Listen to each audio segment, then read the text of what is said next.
Hello, Miss Grace. I hope you're doing well. I hope you're doing fine. I hope everything is going on very much well on your side.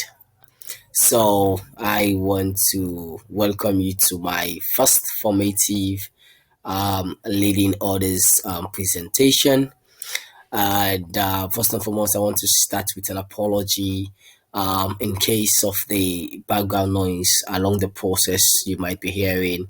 Please pardon me because of the environment I find myself at this possible time when I can be able to do this presentation on all the way in the provinces, doing some work for rural areas in my community.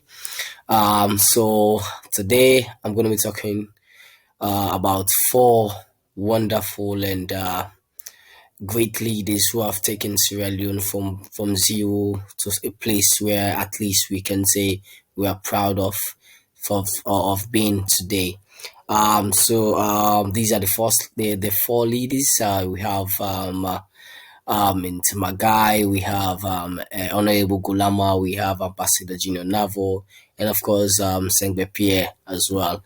So when you go to the second slide of the presentation slides, you will find video recordings of this presentation. And today I'll be talking on the leadership context, the post-independent leadership styles, and do some little bit of comparative analysis on four of the leaders. Going straight to the first leader, which is Sengbe Pierre. Sengbe Pierre was born on 1814 in Mani, which is now called Sierra Leone, in the Bon district, the Southern Island.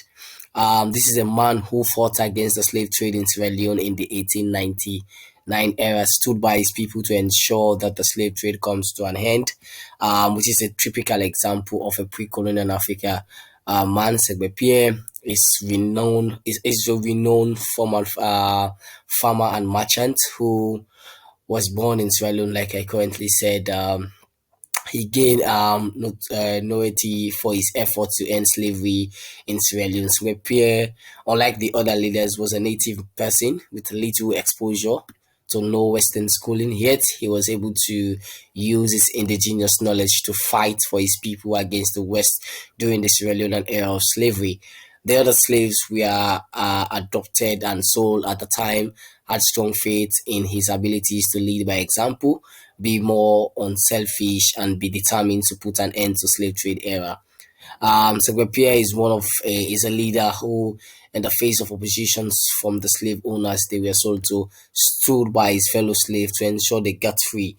Sengbe Pierre taught that regardless of for him, his philosophy is regardless of ethnicities or color, all men are created equal. He battled for freedom and gained the freedom of others.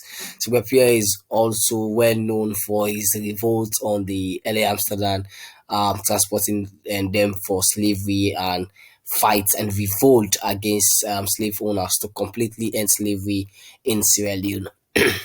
Which brings me to my next leader, which is Samin Temagai, born on the 7th of December 1895, the founder of the first political party we had in Sierra Leone, which is the Sierra Leone People's Party.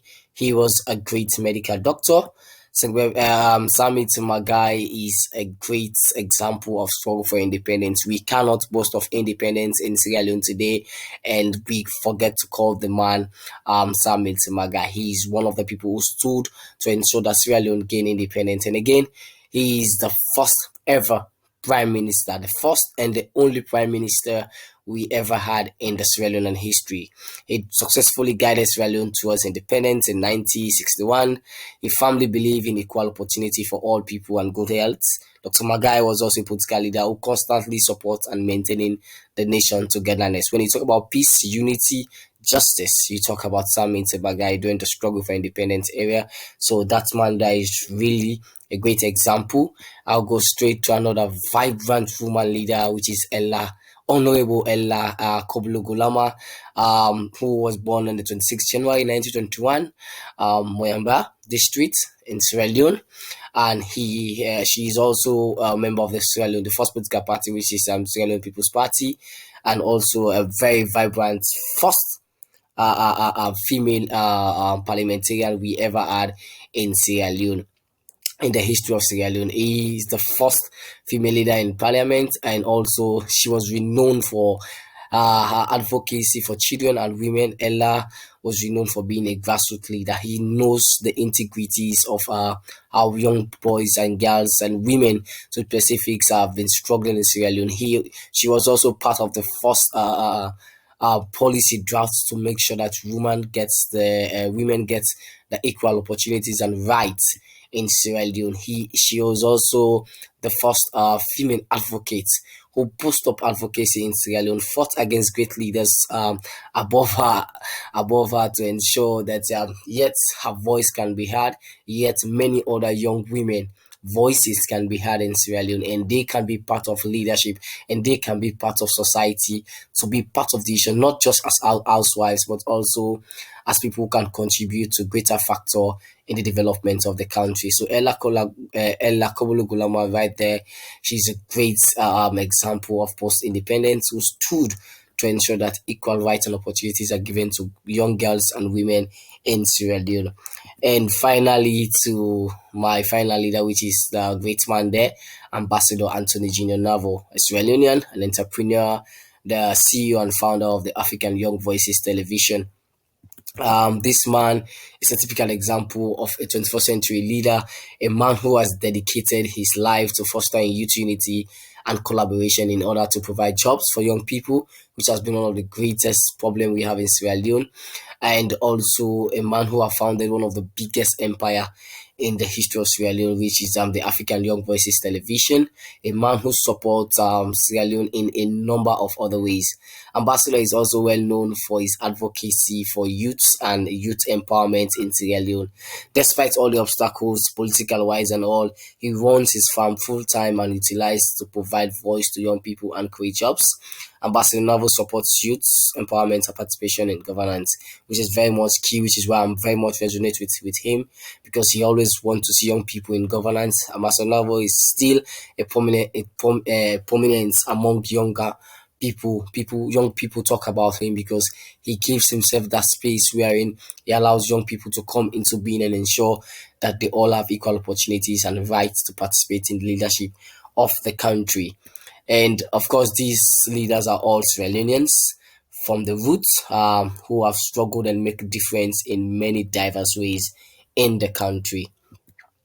And for some quite comparative analysis, when you look at the trends of which wherein Sengbepia lead, let's start from Sengbepia. He lead at a time wherein people were struggling. Slavery has been an order of the day in our country. He set the legacy. You come to Samit Magai set the legacy, set the pace, and taking Sierra Leone to independence. When you talk about character, now you talk about Ella Kobolo Gulama, who put herself in that position wherein, even though she was the only woman in parliament, but yet her voice can be heard, and her own voice can make a structured difference in Sierra Leone. Of course, background, you come to Anthony Junior Nabo, who have set a permanent background for people to see that yet he's that man who can take young people to a place wherein no one can expect, to a place wherein you can see that young people can take up leadership in the country.